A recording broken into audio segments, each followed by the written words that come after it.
what's going on in your life? What's poppin'? What's tea? Welcome back to another episode of the Hey Friends with Layla Elise podcast. And I'm here. As you can tell, I don't really have a voice. I have the sorest throat on earth. And I almost did not record today, but I wanted to record because, again, consistency. And I'm at my house. I record in my house. Clearly, y'all can tell. So I'm like, what excuse do I have? So here I am. Juneteenth was a time. Happy belated Juneteenth to all that should celebrate, okay? I hope y'all had a really good Juneteenth weekend or extended weekend. It was a bomb weekend for me. The lines this weekend to get into the bars and the clubs were crazy. And I know it wasn't just a KC thing or where I'm at, because I've heard other people complain about normal cover charges being out of pocket for the clubs this past weekend. And I know there were cities in some states celebrating their pride this past weekend on Juneteenth as well. So I was hearing a lot of commentary about people just feeling away about just the cost of going outside, like the cost of having a good time. Like, we paid. So let me go backtrack to my weekend. So Thursday we tried getting into 2 clubs. Thursday we was literally out until the sun came up. Yeah, I was not expecting the night to go that way. You know, when you just go with the flow and, you know, you just end up where you end up. Now, of course, like, obviously, we didn't just end up anywhere. But, you know, I'm just saying, you chilling, you vibing, you know, you inebriated, you know, you being responsible, you know, you chilling. But yeah, Thursday we was out to the sun came up. Friday, I was busy doing home stuff, and then I was like, today is actually Juneteenth. Let me go be free, you know? So we went to the festival, and then come to find out it was a shooting that happened literally in the area that we were at later that day once the festival had closed and everything. So that was like really shocking. And then Saturday, I ended up going back to the festival. Black people can't do anything. Y'all always shooting up. And listen, y'all gonna shoot who y'all gonna shoot. If it's on site, it's on site. You know, that don't have nothing to do with me. I just don't want y'all to be ruining for the people, you know, and causing our safety to be at risk. Like, don't put other people at risk because you got beef with Ray Ray and them, you know. So because the shooting happened the day before, it didn't seem as though there was a lot of city commotion around it outside of people just talking about it. We decided to just go back for day 2 because they also had like a different plan for day 2, so it wasn't going to give the same vibe as the first day anyhow. But we were safe. Obviously there was security. But it was a good time. And it was Father's Day on Sunday. Shout out to the fathers. Happy Father's Day. And even to the father figures. Happy Father's Day. The uncles, the older cousins that watch the kids, the brothers who... Shout out to the father figures, okay? So happy belated Father's Day. But, you know, when you going out back to back to back, your energy already is low as hell anyway as the days go along. So by the 3rd night we had went out. Well, yeah, by the 3rd night we had went out, I was pooped. And what I have come to realize, I really think I need to get better at going out. Like, I have to get better at going outside. I really try and be an outside no matter how hard I try. I don't know what it is. Now, don't get me wrong, I had a time this weekend, but I'm just saying in general, I have found out that sometimes I am the bad vibe. Like, sometimes I am the friend that is pooping on the party. And it's not that because I have a problem with somebody or I have a problem with the plans per se. it's just like sometimes my social battery gets really low out of nowhere. Like I could be cool at the first spot. By the time I drive and get to the second spot, I'm irritated because parking done turn me every which way but loose. I can't find my lip liner. Bitch, I gotta pee for the fifth time. I be the type of girl that if we go out and the plans don't work out, I'm ready to go home. You know? And it's like you can't go out like that every night because sometimes it do be those times when you just can't get in and you just gonna have to find another place and find another place or go to a different bar or just chill and drink on the not drink on the street, but you know, chill in the city and like go to a hookah lounge and like, you know, I don't know. I feel like I need to get better at going out and I also need to get better at parking. I think that's why I don't like going out that much is because I know I'm gonna have to park and I know I'm like a 70% parker. I'm a C plus parker. I can park good if there's nobody behind me and there's ample room and both cars that are parked correctly. I am not a good parker if I gotta squeeze into a car is against my line that I'm trying to get into, the spot I'm trying to get into.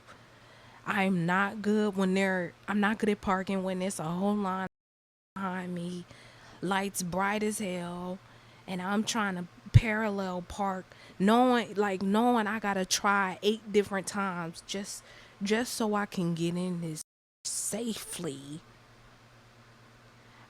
Parking is the reason why I don't like going out. I think that's it. That's my thesis. I just figured it out.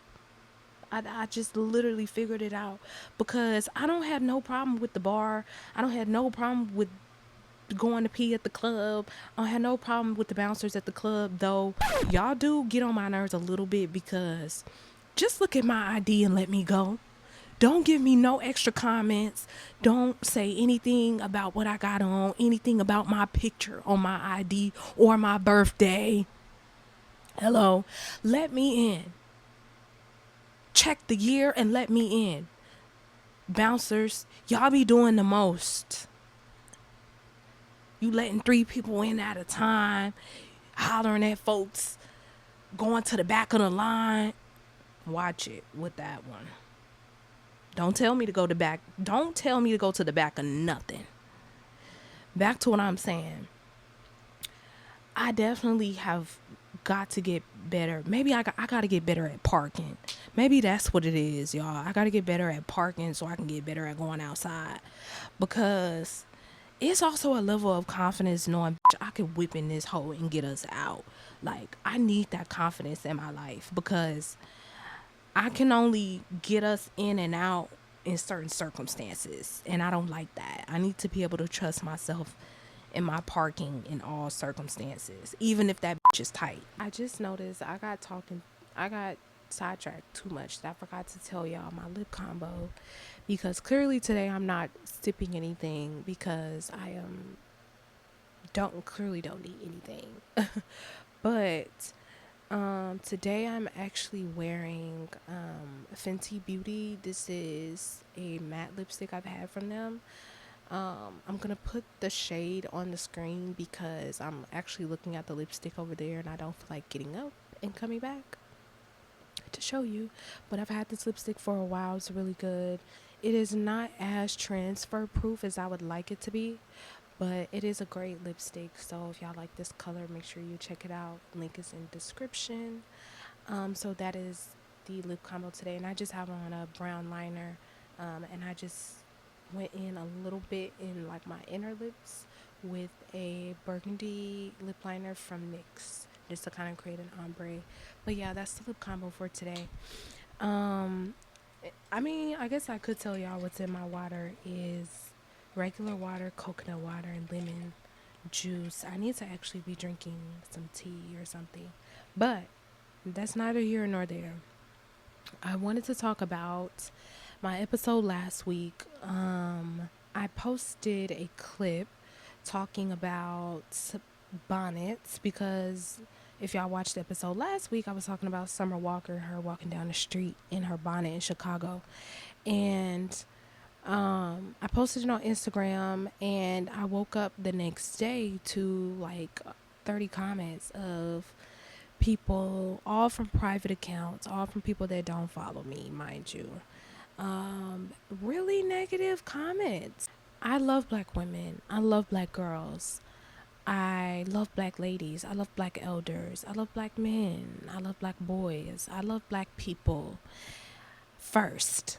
You know what I mean? At the end of the day, I don't have any problem with anybody, let alone a black woman, white woman, whomever. Because that was something else. Somebody in my comments was like, why are you only talking about black women? There are white women that wear PJs and bonnets and stuff. I'm not in white people's business. Maybe I should be more. I don't care about what anybody puts on their body, including a bonnet. Do I think it was a stretch for me to probably say it was anti-black? Yes, and that is my humor in that sense of like I'm actually being sarcastic more so. I mean, I don't believe that every person that wears a bonnet is anti-black. Absolutely not. I was really more so trying to centralize the conversation about the neglection of our hair as black women and us being able to not see our hair as a burden and to not see it as something that we have to do either. And I didn't want to come off as elitist in that sense of because I know how to do my hair and I know how to make myself look good, that to people that don't or can't, right, who can't groom themselves in the way in which that they want to due to whatever it is that is not allowing them to in regards to their hair and hair care. I completely was not talking about that. And I think the people that know me and who listen to the podcast know that. I was simply really just talking and joking about the situation also too. Women do what you do, men do what you do, whomever who wears a bonnet do what you do. I believe in the protection of our hair, right? And that's what bonnets are really for. Also somebody in my comments said something about, well, if I believe girls shouldn't wear bonnets out, then you're just like the rest of them who think that what women wear is, or, what happens to women in whatever it is that they wear is their fault. It's because of what they wore is why something happened to them, basically. And that was a very far reach. And I wanted to make that clear, too. That's not, I don't believe that. I don't believe that women present themselves a certain way to society and that it is okay for society or even be discriminatory towards them because of the ways in which they present themselves and dress. The conversation, again, for me, I was really trying to joke about the black women in the conversation of bonnet talk also, saying that they wear bonnets just because they don't want to do their hair. And I think I probably should have said that first before joking. But again, I apologize if that came off a certain way. And the fact that that was also like only 5 minutes of the entire episode was also just more, it just made me want to be more responsible talking about certain things, because I really wanted the episode to be about the topic at hand, which was Carmelo Anthony and misogynoir towards Michelle Obama. And the fact that the people on the comments weren't able to actually get to that part of the conversation really kind of disturbed me. But also, I know for me, I just have to understand and do better at setting up context in social media clips, and also just even on here and setting up conversations too. Yeah, let's move on. I did want to talk about a couple things. Did y'all see that video? There's a video, well, a couple videos of Trina right now. I don't even know the name of the song, but she's on stage talking about, why that trick keep calling you? Say, here we go again. And now you telling me that bitch is not your friend. Then why she calling you? Why she keep calling you? Why the fuck she calling you? Why the bitch keep calling you? Why the trick keep calling you? Trina, is that like the Florida flow? Somebody on TikTok was like, why does she sound like Jocelyn? And now I can't unhear it because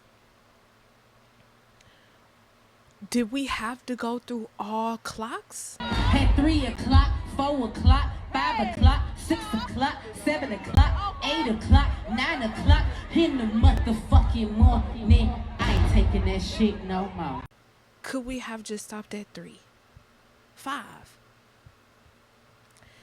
Then the outfit. Then you got people posting videos from like 2023, 2024, 2025 of her. Like, this is her set. That's her part. 3 o'clock, 4 o'clock, 5 o'clock, 6 o'clock, 7 o'clock, 8 o'clock, 9 o'clock, 10 o'clock. I feel like I gotta do it like her so y'all can feel me. Trina, I love you, okay? I love you down. I don't love this for you, though. I don't love this breakdown you're doing with the 1 o'clock, 2 o'clock, 3 o'clock. It just gives a nursery rhyme. Like, maybe you should, I don't know. Maybe you should write How to Tell Time, a book on how to tell time. I feel like that would go pretty well on teaching the kids how to tell time. I call her at 1 o'clock. Next page. She called me at 2 o'clock. Yeah. Maybe, Trina, you might need to get into that. Where did that come from? And then it's like the DJ in the back with the boom, like sound effect. Okay. We love you, Trina. We would never trade you for anyone, anybody. You know what I'm saying? You're that girl. You know you are. I just want to know why that trick keep calling you. The Obama Presidential Center just opened. I don't know if y'all watched the grand opening ceremony, but it was, I believe it aired on Thursday. Yeah, it was the day before Juneteenth. And I don't know if I missed that, but I definitely missed that it was gonna be like a live or like they were gonna be airing the grand opening. But they had some performances. They had Jennifer Hudson there, John Legend there, Common. I can't remember the country singer's name. I know they had some people from Chicago do some things, perform.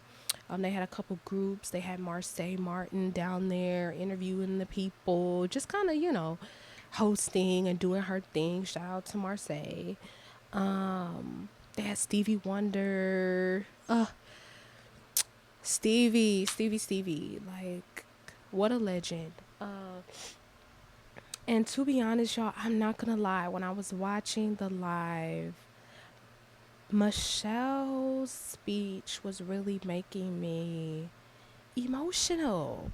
And I don't know if it was just obviously the nostalgia of them being in office and them being our world leaders and people that obviously we have come to love and respect and like actually understand in terms of the pressure in which that they were dealing with, also at the time in them being in office, with us now understanding the context in which our political system is now. And you know what I mean, just hindsight, right?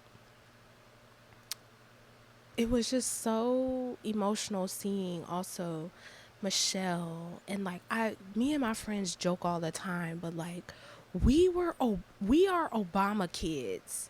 Like, we grew up with Sasha and Malia. You know what I mean? Like how millennials grew up with Raven Simone and Keke Palmer. Like, we grew up with them Obama girls. Like, each generation has theirs. I can't really name them all, but I'm just saying, like, I remember being in elementary school and we saw the transition of our foods and we had baked hot chips. Like, we were literally Obama kids. And to now also see them out of office, see Michelle at a much more visible state, their kids now. And she's really one of the greatest orators of our time, if I do say so myself. Her ability to command and demand, and also speak from a place of reflection and hope. Whoever is her speechwriter does such a good job at capturing her voice, and Michelle does such a good job at conveying her voice and articulating and communicating in a way that reflects all of our sentiments. And she does it so well, and she does it also even imperfectly. She does it being emotional. She does it being herself, and sometimes sneaking in, her own comedic releases, and just her own way of voice and talking and speech. She just really inspired me, also listening to her speech, to just speak from the heart and speak with a purpose, and to speak with a sense of style, like finesse the way in which you want to speak to people. And I think that's so important for young black girls, especially in us trying to find our voice and being comfortable with how we present ourselves to other people that may not understand us, and those who we know may understand us and therefore may criticize us even more. Being able to understand the art of communication and our place in each environment, and the things in which we can bring up in conversation, and how we can be dominant and submissive also in conversation, and be inquisitive and be intelligent and be beautiful and bring joy. Like, Michelle just exudes that, and really gave me the reflection also to be able to think on the times in which I've been able to speak in mass and to speak publicly, and the times in which I've been hard on myself because of that, and just how that sounds or may look or whatever. And just seeing Michelle and just, connecting the dots of her story, and, don't get me started, but it just really inspired me to be more free in my speech, and to really take my time also, and to relax. So to the people who struggle with public speaking, or who want to get better at it but maybe struggle, or just want to get better at communicating and conversing with people, you're not alone. You know what I mean? I think it always comes with practice. There is an art to it. There is a style, but there is no expectation. There is no right or wrong as to the right way to talk or not. Don't let people tell you you have to code switch and, have perfect grammar, and, you know, you don't even know how to pronounce words right all the time. But as long as you're conveying yourself, people know what you're trying to say. And that's why sometimes also I have to do the same thing even on here. Like, y'all know what I'm trying to say. And I know I'm contradicting myself a little bit about me kind of correcting myself earlier, and me thinking on the previous podcast, y'all were understanding what I'm trying to say. And there's always going to be that lump sum that may not. But it's important to understand that there is opportunity also for you to show up in a way that, that the people who show up the same way as you will find you, and you them, and that there is nothing wrong with how you show up either. So shout out to Michelle Obama for being an inspiration to the black women and the black girls out there, and of course Barack Obama. We love y'all, and the girls, y'all ate that 1 2 1 2. Side note, for y'all who also watched the live stream, Tim's performed, and she was introduced or whatever. She came out, mind you, looked gorgeous, beautiful red gown, face was beat, hair was laid. She's thanking the Obamas as she gets on the stage. She's like, I just want to thank the Obamas, to Sandra, and to everyone else. And so she kind of like laughs at herself because who is Sandra?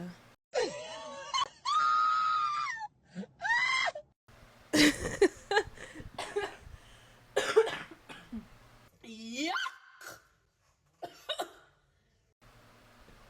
Sorry. I can't even laugh. Tim's, who is Sandra? I know she done came out with an apology. Don't get in my comments telling me I'm making fun of the situation. I'm not making fun of the situation because I know she apologized. I'm just saying I was picturing myself because y'all who have gone to formal programs and galas and dinners and networking events and openings, and you know what I mean, there are awkward moments in programs that no matter how many times you've done it, you've gone to it, you've run through it, you know what I'm saying, people are gonna people, you know, there's always gonna be something in a program with other people involved. Something is gonna go wrong, something is just always going to not go quite as how we thought. And I live for those moments. And I don't know if that's the young church girl in me who's used to like things not going right and it like being funny as hell. Like, I just thought that was so funny. Like, when I tell y'all I was crying, like, I know I was not the only one, like, me watching it live, like, I know I'm not the only one that just heard this girl say Sandra. And I also think, too, it's different when you watch things live because watching something live, it just be so much more funnier. Like, even my people who watch Love Island, watching it, like, on the day of, you know, with keeping up with it's so, watching live experiences makes you feel a part of it. And I just felt like I was there, of course, because I was watching the whole live. And also shout out to the Roots and their opening performance, killed that. Back to what I was saying about Tim's, that just tickled me pink, baby, when I tell you she called Sasha Sandra. Like, that also just gave me African Caribbean humor also. It gave me life. It gave me life. Shout out to you. And I really felt like Sasha, I don't know, I just feel like Sasha has a good sense of humor. Like, she just gives me a good sport, you know what I mean? I think she probably thought it was funny. I don't know. But let me know if y'all saw that, or if y'all were watching live and thought that was funny. I thought it was funny. I was thinking about this. I was watching a podcast, and I can't remember who said it, but they were essentially just talking about being an empath and how as an empathic person you feel a lot of energy and you feel the things in which maybe other people don't, and also the things that people are nonverbal about, the cues and the facial expressions and the body language, and just really taking in a lot of that energy and observations and absorbing that and taking that on. And it just got me thinking about the fine line between being an empath and a people pleaser, and what is that balance for empaths or introverts that may identify as empaths. Because I know for me, I'm always thinking about, as someone who is an introvert and as someone who grew up wanting to be cool with everybody. And that's where I kind of started thinking on the people pleasing trope of, am I a people pleaser? And I've always kind of thought about that in different scenarios that have come up in my life. Because I kind of opened up last episode about me, or maybe an episode before that, but about me struggling with the idea of fitting in. that I feel that there were times that I did compromise myself and becoming a people pleaser and diluting certain parts of myself so that I was also able to feel others' energy and to then adapt myself according to. And just listening to that podcast just really made me think about what is that line between being an empath and being a people pleaser. Because here's the thing too, I think a lot of people say that they're an empath and they're not. They're just really a caring person. Like there is a for real definition to that, you know what I mean? And I think a lot of people just say because they feel things and that they experience guilt, if you will, I think that they sometimes consider themselves an empath because they're considering the experiences and emotions from other people. But then again, I say, when does that turn into people pleasing, of you considering and feeling other people's emotions before you start altering certain parts of yourself to please the other person so that you don't feel those particular emotions that do have you burdened down or do have you just not feeling your usual self.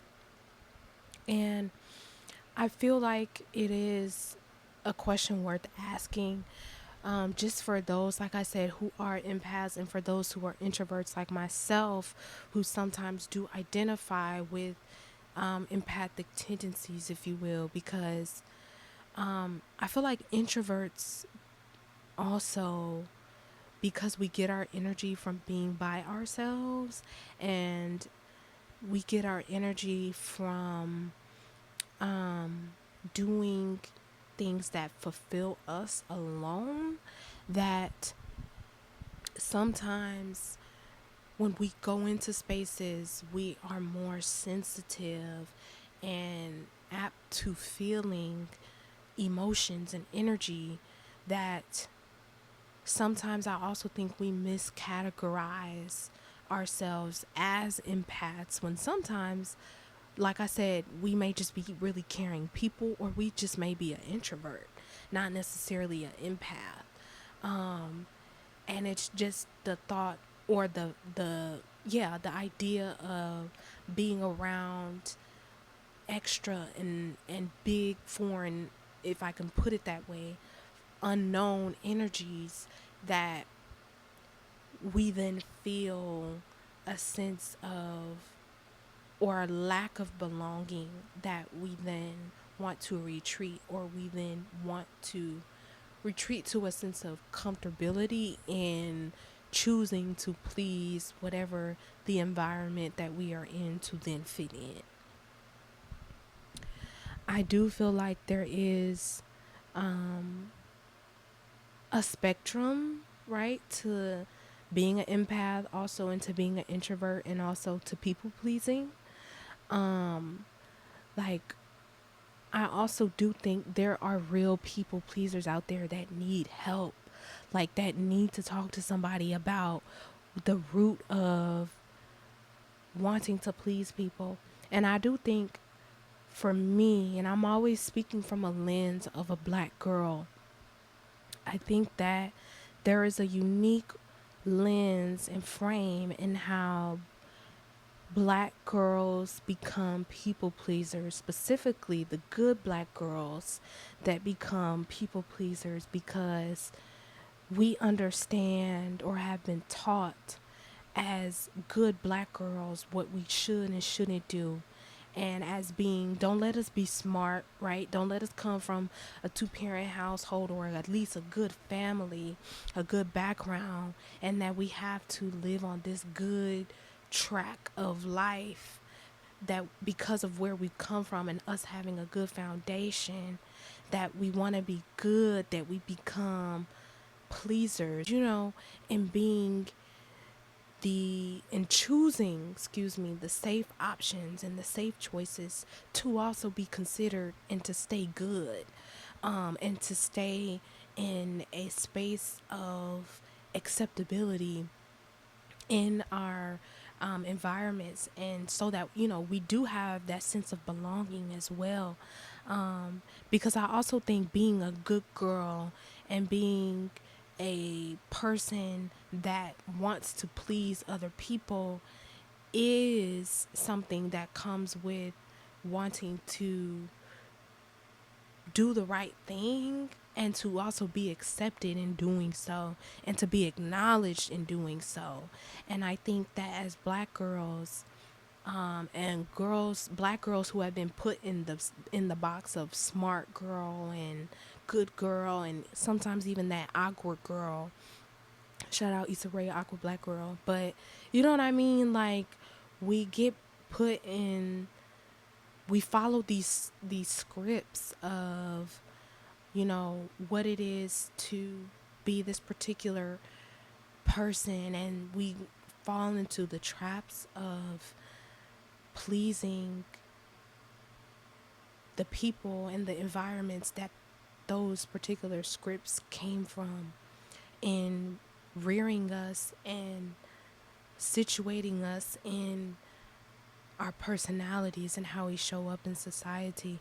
And I don't think that we spend a lot of time debunking and deconstructing the scripts in which a lot of our parents and parental guardians, if you will, and mentors have given us, in terms of what success looks like for us as black girls, and us having to work twice as hard, and to, you know, do the extra work, and being passionate about what we do, and everything has to be for legacy, and everything needs to be better than our last. And we have to, there's so much put onto us at a young age that I also think as black girls we are more probable to being empaths and also being people pleasers. And I don't think we spend enough time, which is what I'm doing my best to do in my young adult phase, in detaching from that. And I'm hoping to take more risk in doing so, into challenging myself, into debunking a lot of the good girl scripts that I have adapted and been socialized to believe in and go after, because I also am doing the work of understanding the life in which I want to choose for myself. And like, okay, I was given the smart girl trope, but what is the trope that I want to pick up? Right? Like, I want to be a Renaissance woman, not because I feel pressure to do everything, but because I feel a creative empowerment in doing everything. Because doing everything fulfills me, not from a sense of mastery and knowing that I can, but it fulfills me in knowing that I was able to. And I think whatever it is, in understanding the lifestyle in which that you want to become, and become actualized in, there is a deconstruction that has to happen, particularly again as black girls. When we want to choose the life that really serves us, we have to deconstruct those scripts and the lifestyles in which we have been told to go after, and sometimes do the emotional work in debunking a lot of the emotional attachment to those same scripts and those lifestyles. And some of those emotions do have something to do with being people pleasers, and do have something to do with us learning how to set boundaries as empathic feelers, and as empathic people and women, should I say, in this, particular example and topic. Learning those boundaries and how we can feel and showcase ourselves as collaborative feelers, right? Because we do need to be in relationship with other people. And I think sometimes with the boundaries conversation is we don't include the conversation with community, and how to have boundaries and still healthy relationships. But there does have to be, and it also depends on the person, there has to be a sense of honesty when dealing with that conversation of people pleasing and knowing where you fall on that spectrum. And I know for me, I don't necessarily see myself as a people pleaser, but I do see myself as someone that wants to make the people that I love happy, and the people who have betted on me to be happy as well, that they've betted on me. As someone who, a lot of people have like seen me before I have seen myself, if you will. I always feel a need to prove them right, that they did see something in me, or that I am a person worth being sought after. I have to do the work in understanding that there is not a person that I'm living for outside of the person that I want to be.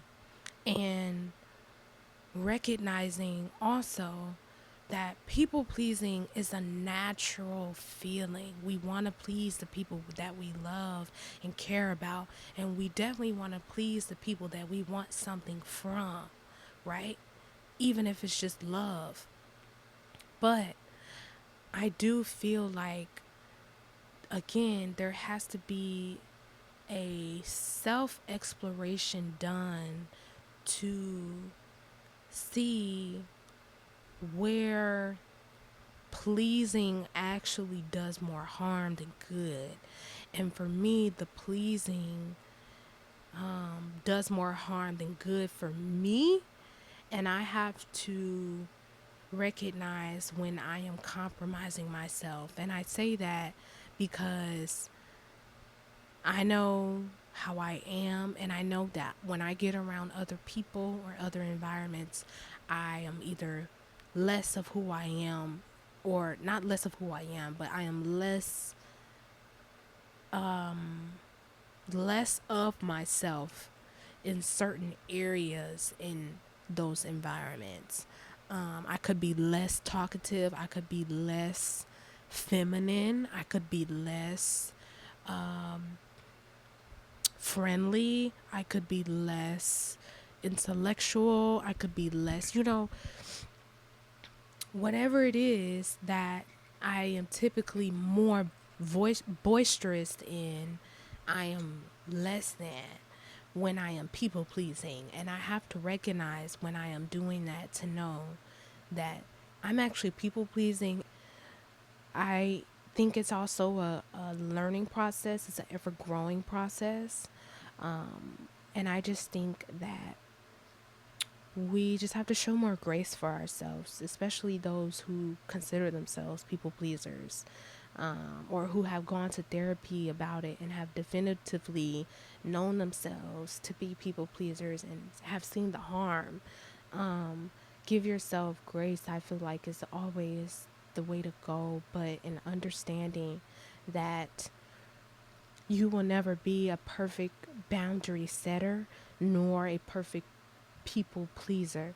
So recognizing the wave in the middle that you can ride and show yourself to be seen caring, to be seen as someone that can show up, and to also be seen as someone who takes themselves serious and holds themselves to a certain level of care and standard, I think is the balance at least I want to find and create, and to show myself worthy of as well, so that other people treat me accordingly. But yeah, I always think it's good to like reflect on, to like really synthesize, like not just think about it, but to draw insightful conclusions about where my emotions come from, how does that play a role in my behavior, and what are the things that I can do to show up differently next time. And not only was I thinking about that just from the previous episode and me not wanting to show myself any different than a supportive, loving community in this black community and black women's community. in particular, the line between being an empath and a people pleaser, and recognizing that balance, and recognizing that there will be people that may not see that in us, and that may abuse our kindness, and that may abuse our caringness. um, Still being able to give them grace, and to take the meat and leave the bones. I'm sorry if this episode was a little dry. Um, I'm sorry. I am not feeling the best, even though I have a full face. Well, not a full face, but I have on makeup and my hair is done. I have no voice, and I am really pushing it out. But next week, I'm hoping I'm feeling better. I do want to let y'all know that I am reformulating the show, so please bear with me as I just kind of think about what's next for the Hey Friends with Layla Lee's podcast. But I am always looking forward to coming down and chatting with y'all. I love getting to expand my community, to just have fun with y'all, to laugh with y'all, to also get serious with y'all, and to have like real conversations that I think sometimes we think about, but maybe just don't have the right people to say it to, or the right time to say it. So yeah, that is my spill. I don't know what I'm gonna call this episode, but thank y'all for listening. Make sure you're subscribed on YouTube. Make sure you're following me on Apple Podcasts and Spotify. Make sure you're following me on TikTok. If you have any questions, topics for me to review, or anything you want to send me, send it to podcastheyfriends@gmail.com. And I will see y'all in the next podcast. Bye, y'all.